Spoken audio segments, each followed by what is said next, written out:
تو ایک یہ دکان جو پرانی ہے، تو پھر میرے بھائی نے کہا ماشاءاللہ ٹھیک ہے ہم واپس چلتے ہیں، تو میرا بھائی چلا گیا، تو پھر میں اکیلا ہی تھا، تو پھر اس نے جا کے وہاں پیرنٹس کا خیال کیا۔ آپ کی کس عمر میں شادی ہوئی یہاں؟ 30 سال کی عمر میں شادی ہوئی۔ یعنی 7 سال بعد جب آپ یہاں جی۔ فرانس میں ہیں، کیا آپ نے کبھی جس طرح سے آپ نے یہاں پہ 7 سال گزار لیے تھے، کیا اس وقت میں اس عرصے میں آپ نے کبھی سوچا کہ آپ کی پاسبلٹی آپ کے ذہن میں آئی کہ کسی غیر پاکستانی سے آپ کی شادی ہو سکتی ہے؟ کبھی نہیں سوچا۔ اور اس کی وجہ کیا ہے؟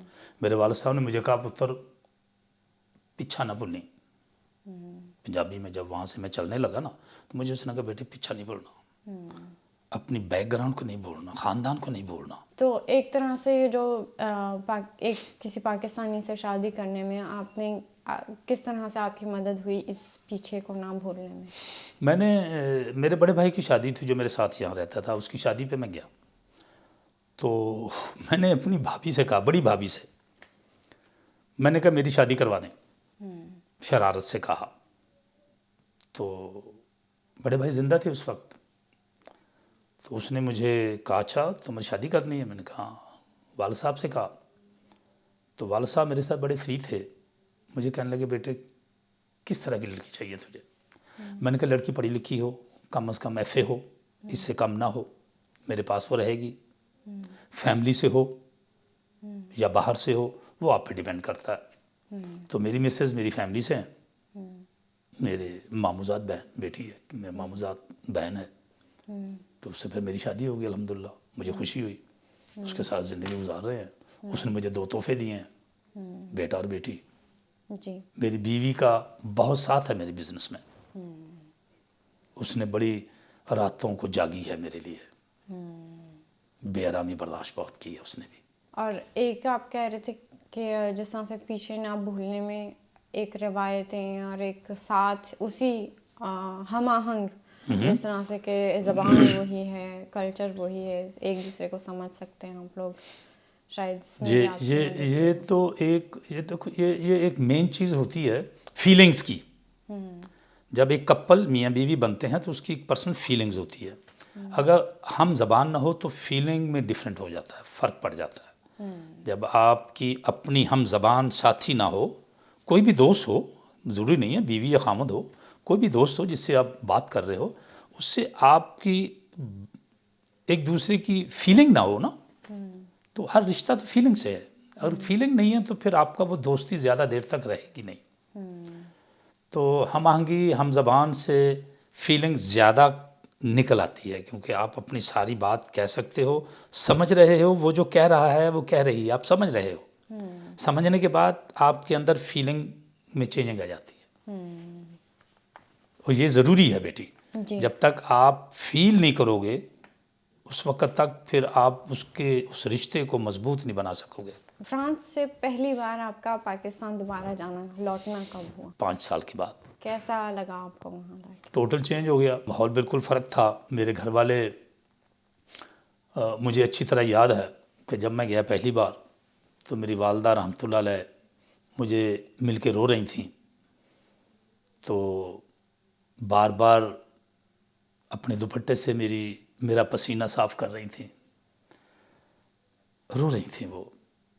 میں اللہ تعالیٰ ان کی بخشش فرمائے، وہ مجھے جب دیکھتا ہوں یاد کرتا ہوں تو میری ماں مجھے سامنے یاد آ جاتی ہے، تو مجھے کہتی تھی بہت اچھا ہے، تو نے بہت کیا خاندان کے لیے، ان کا خیال رکھنا، ان میننگ بہن بھائیوں کا اور ان کی اولادوں کا، اور میں نے کیا۔ اور یہ کہ اس طرح سے ویسے تو آپ خاندان میں سب سے چھوٹے تھے، مگر یہ کہ اللہ تعالیٰ نے آپ کے ہاتھ میں یہ رکھا کہ آپ یہ کر سکیں، تو یہ والدین کی دعائیں تھی بیٹی۔ جی۔ میں نے پھر اپنے بھائی کے، جو بھائی ادھر تھا اس کے 2 بچوں کو بلایا میں نے، انہوں نے پھر کام سیکھا وہاں، میرے پاس کام سیکھا، میرے ساتھ ہی ہیں، پھر ان کی شادیاں کروائیں، ان کی بیویاں ادھر ہیں، میری بہویں ہیں، وہ ان کے بچے ادھر ہیں۔ پھر اپنے وائف کے بھائی کو میں نے کام مٹھائی کا وہاں سکھلوایا، اپنے سالے کو اس کو بلوایا، پھر ایک میری بہن کا بیٹا اس کو مٹھائی کا کام سکھوایا، اس کو بلایا، یعنی ایک ہم نے فیملی، وہ بھی میرے پاس ہے، میرا بھانجا بھی میرے پاس ہے، یعنی میں نے یہ سب کچھ کیا۔ آج تک میں پورے خاندان کے ساتھ ہوں، ان کے دکھ درد کے ساتھ ہوں، یہ میرے والدین کی دعائیں ہیں. پھر اسلام بھی یہ کہتا ہے بیٹی اقربا اقربا اقربا، بار بار قرآن کہتا ہے. فرانس میں آپ کو پاکستان کی یاد آتی ہے؟ پاکستان کو تو ہم دل میں لیے پھرتے ہیں، یاد تو ہر وقت رہتی ہے بیٹے، وطن ہے اپنا. جب آپ نے یہاں پہ خاندان شروع کیا تو کوئی آپ کے دل میں کوئی فکر تھی یا کوئی ڈر تھا اپنی فیملی کو لے کے، کیا بنے گا، کس طرح سے ہوگا، یا آپ مطمئن؟ کبھی نہیں سوچا یہ، کوئی ڈر نہیں تھا کسی قسم کا. ہم پڑھے لکھے آدمی تھے، اسٹرگل کرنے والے تھے. فیملی شادی کے فوراً بعد ہی، اس سے پہلے ہی تو میں کامیاب ہو چکا تھا، ایک بزنس مین بن گیا تھا. تو اس لیے ڈر نہیں رہا، خوف نہیں رہا کوئی کسی قسم کا. ہاں یہ ہے کہ جس کارتی میں رہتا تھا اس کارتی کو چینج کیا. ہم لوگ پہلے رہتے تھے سارسل میں، نیچے والے ایریے میں، کیتھرواں کینس کا جو ایریا ہے. تو پھر میں پیرس چلا گیا، وہاں ہم نے گھر خرید لیا. جب میری بیٹی یونیورسٹی میں گئی تو ہم نے پھر یہ ماحول چینج کر دیا، پیرس چلے گئے کیونکہ میرے بزنس بھی وہیں پہ تھا.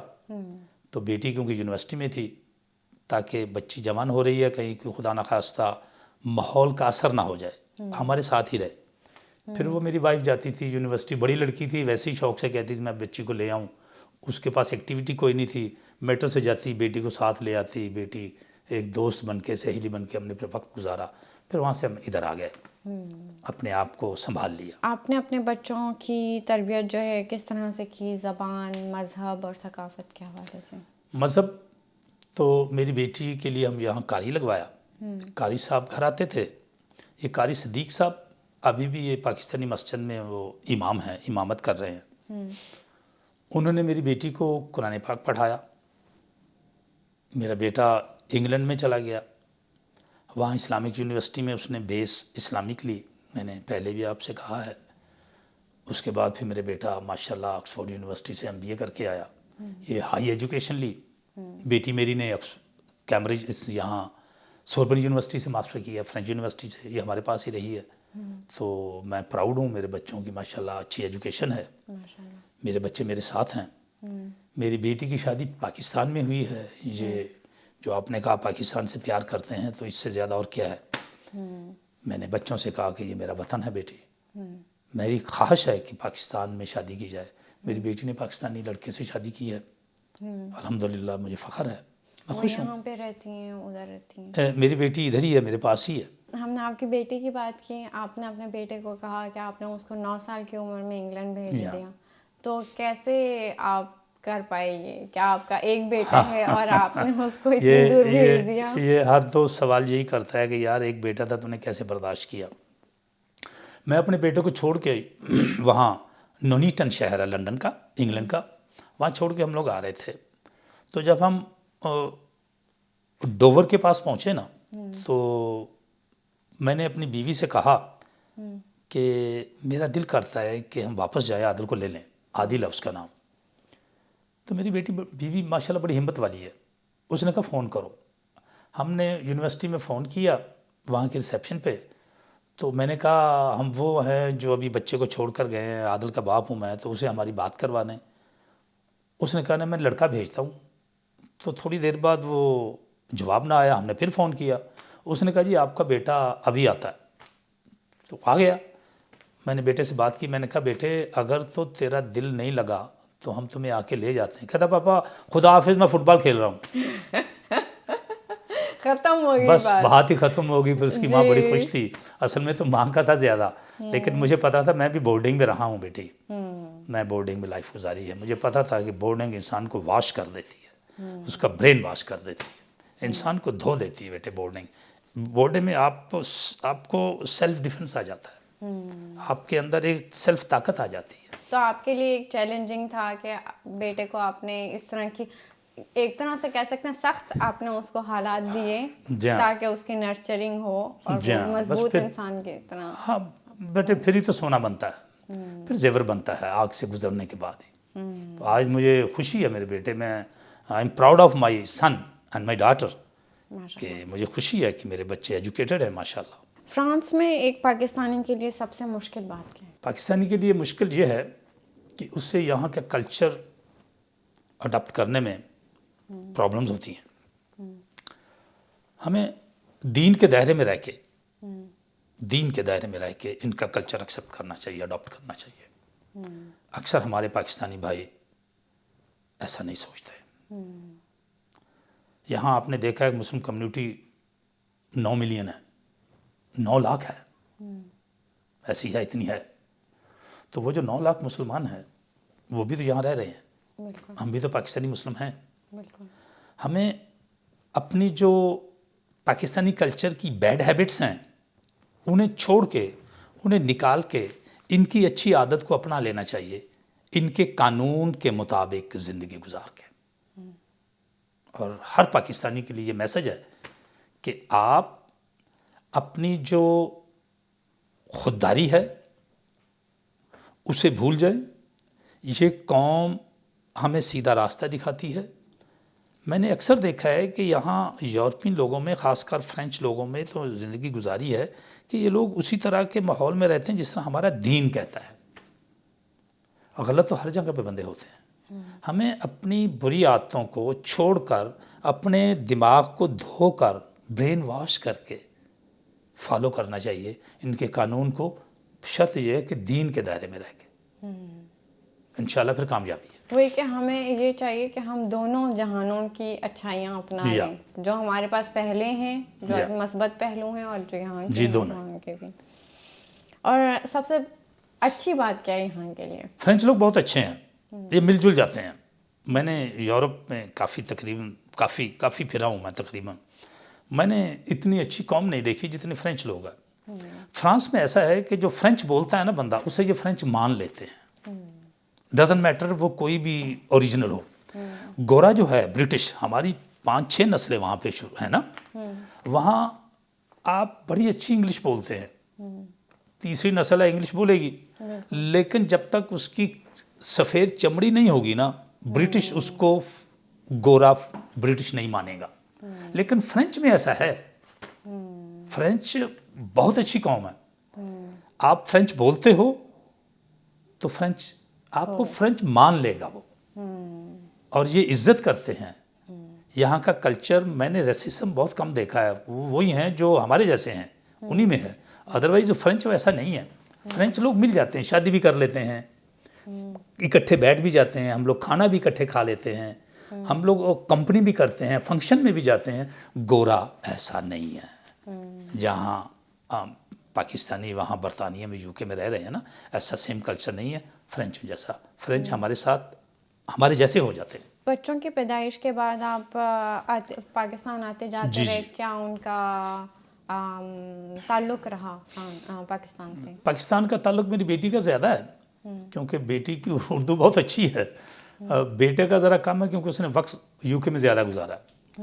وہ بھی جاتا ہے لیکن کم جاتا ہے, وہ کم جاتا ہے. آپ ان کے لیے کیسا مستقبل دیکھتے ہیں؟ بہت اچھا. فرانس میں ہوگا, پاکستان میں ہوگا, یا کہیں اور ہوگا؟ یہاں ہوگا اور کہیں نہیں ہوگا. یہاں ہوگا اور بہت اچھا مستقبل ہوگا, ہے نظر آ رہا ہے. میں نے اپنی لاسٹ 43 ایئر کی جو محنت ہے وہ نظر آ رہی ہے, مجھے بھی نظر آ رہی ہے. میں نے وہ محنت اپنے بچوں کی ایجوکیشن اور ان کے فیوچر کو برائٹ کرنے کے لیے کی ہے, جو میرے مرنے کے بعد میرے بچے میرے لیے صدقہ جاریہ بنیں گے. اب جب آپ پاکستان واپس جاتے ہیں تو کیا آپ کو پاکستان ویسا ہی لگتا ہے جس طرح کا آپ چھوڑ کے آئے تھے؟ نہیں, بالکل نہیں لگتا. نہیں, ایسا نہیں ہے. کن پہلوؤں سے؟ پاکستانی بہت ترقی کر گیا ہے. جو پیچھے 40 سال تھے وہ 40 سال والا پاکستان نہیں ہے. وہ جنریشن نہیں ہے, وہ لوگ نہیں ہیں. لوگوں میں ترقی ہے, لوگ آگے نکل چکے ہیں. وہ اگر میں 40 سال والی سوچتا ہوں تو وہ نہیں ہے, وہاں ہے نہیں ہے. آپ ترقی سے کیا مراد ہے آپ کی؟ ترقی سے مراد یہ ہے کہ لوگوں کے پاس, لوگ براڈ مائنڈڈ ہو گئے ہیں, لوگوں کی سوچ کھل گئی ہے. ہمارے وقتوں میں لوگوں کی سوچ کھلی نہیں تھی. ہم لوگ والدین کی مٹھی میں تھے, ہماری عقل ماں باپ کی مٹھی میں تھی. ہم نے کوئی ڈیسیژن نہیں لے سکتے تھے, ہمارے والدین ہمارا ڈیسیژن لیتے تھے. اب جو نسلیں ہیں وہ اپنا فیصلہ خود کر رہی ہیں. یہ میں نے وہاں دیکھا, یہ بہت فرق ہے. میں اپنے والد صاحب کی حکم کا فرما بردار تھا, میرا بیٹا میرے حکم کا فرما بردار نہیں ہے. اگر میں اسے کوئی کام کہتا ہوں وہ اچھا نہیں لگتا تو وہ کہے گا پاپا اچھا نہیں ہے, اور واقعی اچھا نہیں ہوگا تو وہ کہے گا اچھا نہیں ہے. لیکن ہمارے دور میں ایسا نہیں تھا. ہمارے باپ نے کہا کہہ دیا تو ٹھیک ہے, وہ غلط تھا یا اچھا تھا, انہوں نے ہمارا ڈیسیژن لیا. آج کی پاکستان کی جنریشن بھی ایسی ہے, انہوں نے اپنے پیرنٹس کے ڈیسیژن کو غلط ہے تو غلط کہتے ہیں, اس لیے براڈ مائنڈڈ ہو چکے ہیں, فرق پڑ گیا ہے, جنریشن بدل گئی ہے. یہ میں نے فرق دیکھا, جی کیونکہ میں نانا بھی ہوں, دادا بھی ہوں, وہاں بھائیوں کی اولاد ہے, بڑے ہو گئے, بہنوں کی اولاد ہے, اب جنریشن ٹوٹل چینج ہو گئی. بالکل. پاکستانیوں کی سب سے بڑی خوبی کیا ہے اگر ہم ڈھونڈیں تو؟ پاکستانی کی خوابیاں تو بہت زیادہ نکل آئیں گی, وہ بھی ہم پوچھیں گے آپ سے. پاکستانی کی خوبی بتاؤں آپ کو میں ایک. جی پاکستانی کہیں بھی ہو, دنیا کی کسی کنٹری میں بھی ہو, پاکستانی کو پاکستانی ملے گا نا, وہ اسے گھر تک لے جائے گا. بے شک اسے جانتا نہیں ہے وہ, بھائی صاحب آپ کو چائے پلائیں, آپ کو کھانا کھلائیں, بالکل سے نہیں جانتا. میں نے یہ دیکھا ہے, آپ کو کھانا کھلائے گا, چائے پلائے, یہاں تک کہ آپ کو گھر تک لے جائے گا. یہ پاکستانی کی سب سے بڑی خوبی ہے. دنیا کے کسی قوم میں یہ خوبی نہیں ہے. آپ لوگ یہاں رہتے ہو, یہاں کی بہت ساری نیشنز ہیں, بہت ساری قومیں بستی ہیں, کبھی کوئی کسی کو اپنے گھر تک نہیں لے جاتا, پاکستانی لے جاتا ہے.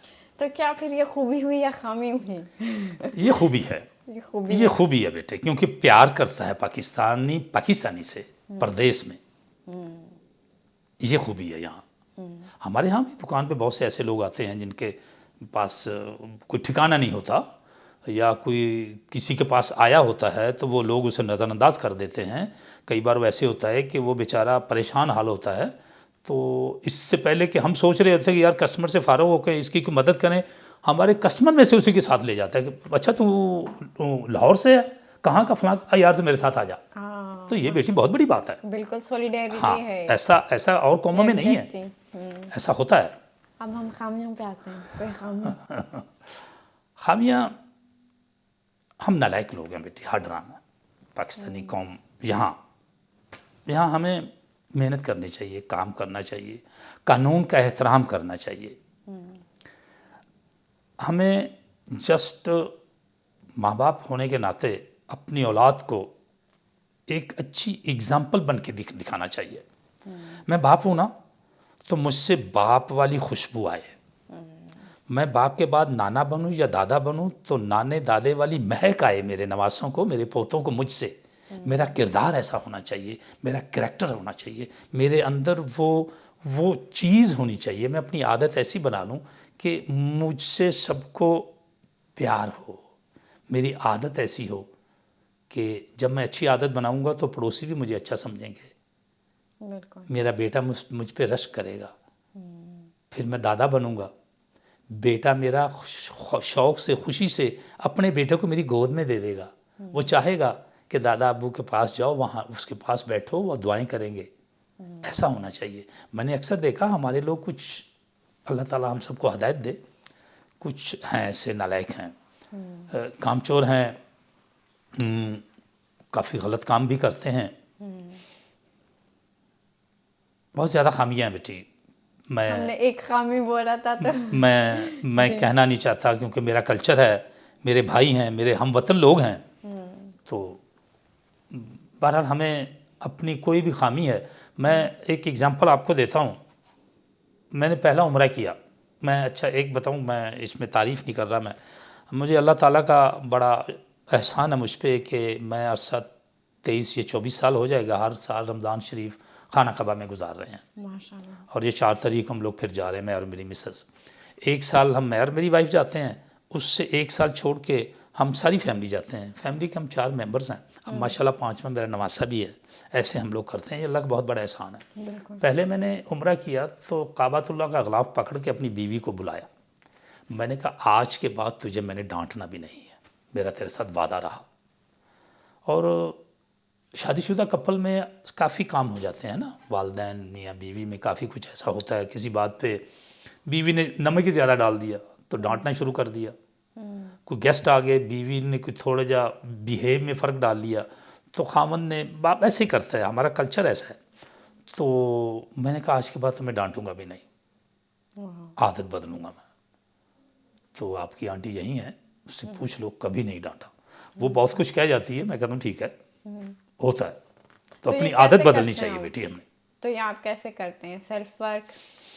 جب آپ نے وعدہ لیا ہے پھر یہ وعدہ اس کے ساتھ میں ہیلپ کرتا ہوں پوری، بیٹا تو بیٹی کرنے نہیں دیتے، لیکن میں بالکل، ہم لوگ کیونکہ ریسٹورنٹ کے کام میں رہے نا بیٹی، ڈش واش کرنا، صفائی کرنا، یہ سارے کام ہم نے کیے ہیں، اس میں کوئی برائی نہیں ہے، بالکل اچھی بات ہے، باقی نبی کریم صلی اللہ علیہ وسلم کی سنت ہے اپنے گھروں کا کام، اپنا کام خود کرنا، اور میں اپنی بیوی کے ساتھ کندھا جوڑ کے کھڑا ہوتا ہوں، بلکہ اس کو کہتا ہوں اس میں بھنائی میں بھی فرق ہے، سالن میں تھوڑا اور بھنائی چاہیے اس کو ابھی، تو میں شوق سے اس کے ساتھ کھڑا ہو کے اس کے ساتھ پوری ہیلپ کرتا ہوں۔ ماشاء اللہ، اللہ اسی طرح سے آپ کو رکھے۔ آمین۔ آپ کی سب سے اچھی یاد کون سی؟ اچھی یاد اچھی یاد جب میری شادی ہوئی تو ہم لوگ میاں بیوی ہنی مون پہ گئے، تو وہ میری سب سے پیاری یاد ہے۔ اور آپ کی سب سے خست یاد کوئی؟ والد کی فوت کی، میری خاص کر جب میری والدہ دنیا سے گئی تو میرے لیے سب سے زیادہ دھچکا تھا۔ کیا آپ پاکستان جا سکے اس وقت؟ جی میں وہیں پہ تھا۔ ویسے تو مجھے کئی بار لوگوں نے کہا کہ یہ سوال جائز نہیں ہے اسلام بات کے کیجیے بارے آپ۔ میں، مگر میں کرتی ہوں، اگر زندگی آپ کو دوبارہ ملے، یہ فرضی سوال ہے، تو آپ کیسی زندگی گزاریں گے؟ دوبارہ زندگی ملے گی، ایسا نہیں ہے کہ نہیں ملے گی، دوبارہ والی زندگی سب سے اچھی ہوگی، بالکل، اس کے لیے ہمیں تیاری کرنی چاہیے، تیاری کر رہا ہوں میں، میری وہی دوسری زندگی ہے کہ تیاری کروں اگلی زندگی کے لیے، دوبارہ والی زندگی کے لیے، مرنے کے بعد دوبارہ اٹھایا جاؤں گا میں، بالکل، کس نے کہہ دیا کہ دین اجازت نہیں دیتا، مرنے کے بعد دوبارہ زندگی ہے آپ کی، جی، اصل میں وہی زندگی ہے، اس زندگی کے لیے تیاری کرنی چاہیے، مجھے دوبارہ زندگی ملے گی میری محنت کی وجہ سے، میں اگر اپنی زندگی میں اچھی محنت کروں گا تو اس کا اجر ملے گا مجھے۔ کوئی ایسا سوال ہے جو ہمیں پوچھنا چاہیے تھا مگر ہماری کم کیا کہتے ہیں ہماری کم نہ سمجھ کی وجہ سے ہم وہ سوال نہیں پوچھ پائے آپ سے؟ تو کوئی ایسا سوال ہو جو ہم سے مس ہو گیا؟ میرے خیال میں نہیں، میرے خیال میں آپ نے ماشاءاللہ کافی سوالات کیے ہیں، بہت انٹیلیجنٹ بچی ہو، اللہ تعالیٰ آپ کو ترقی دے، شکریہ۔ آپ کے گھر والوں کی اور آپ کی حفاظت فرمائے۔ کوئی ایسی نصیحت، پیغام جو آپ دوسری نسل کے پاکستانیوں کو دینا چاہیں؟ جی ہاں، جو پاکستانی ہماری جنریشن ہے نا، اس کے لیے ایک چھوٹی سی ریکویسٹ ہے جسے آپ پیغام سمجھ سکتی ہیں، کہ وہی بات دین کے دائرے میں رہ کے، وہاں آپ کے نصیب پڑے ہوئے ہیں بیٹی، ہر شخص کے مقدر ہوتے ہیں جسے ہم لک کہتے ہیں، وہ پڑے ہوئے ہیں دور، اس سے لینے کے لیے آپ کو سٹرگل چاہیے، کوشش چاہیے، محنت چاہیے، دیانتداری کے ساتھ، وہ آپ حاصل کر لیتے ہو، اور وہ اس کو آگے بڑھانے کے لیے، ترقی کرنے کے لیے، کامیابی کے لیے دعا چاہیے۔ دعا وہ پیچھے والے پیرنٹس کرتے ہیں جن کو آپ نے خوش کیا ہے، دعا اس سٹرگل میں حاصل کی ہوئی نصیب میں برکت پیدا کرتے ہیں۔ تو میری سب سے ریکویسٹ ہے کہ یہ بھی نہ چھوڑیں، پیرنٹس کی دعائیں بھی نہ چھوڑیں، اور سٹرگل کریں دور تک نصیب حاصل کرنے کے لیے۔ دونوں چیزوں کو حاصل کرنے کے لیے دیانتداری اور خدمت گزاری بہت ضروری ہے۔ بہت بہت شکریہ اس نصیحت آپ کا کے بہت بہت لیے۔ شکریہ بیٹی۔